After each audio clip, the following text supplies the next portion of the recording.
Kamala Harris's latest fundraising round with Wall Street folks was $27 million. So it seems like her adjustment moving off of a 35% corporate tax rate and down to 28% is much more palatable to those donors.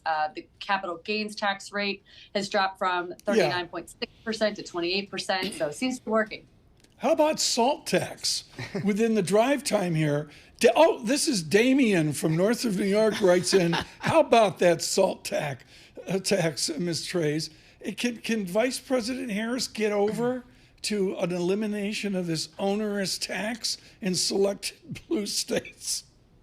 Well, I'd go a step further and say that the House Democratic Ways and Means Committee is already over it. I've been hearing from staff there for the last 6 months that they are very happy to repeal the $10,000 cap. They have been that way for quite some time.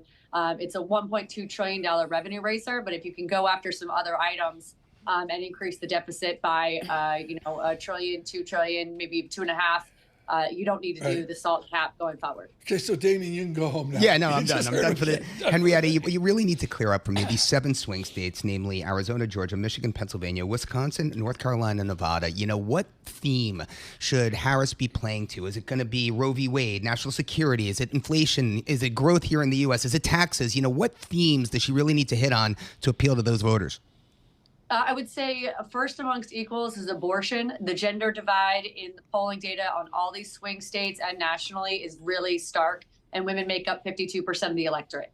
Kamala Harris polls way above Donald Trump on the issue of abortion, which is now the #1 issue for American voters that are female and second only to the economy in New York Times polling data. So that's probably #1. Immigration at the southern border has been reduced back to pre-2021 levels. Interesting. So it's not the same level of urgency in terms of severe numbers that we've seen in the past. And Trump has migrated the conversation over to things that have been verified as false, such as Haitians eating cats and dogs in Springfield, Ohio. So I think that's neutered the conversation without Harris having to really try very hard. On the economy as well, you have positive data sets that is reducing the amount of urgency that independent voters feel about the economy right now. Well, Henrietta, it's UN week here in New York, so I have to ask you about national security as well. Where does that stack up? I mean, where does Israel stack up? Where does Ukraine stack up relative to the rest?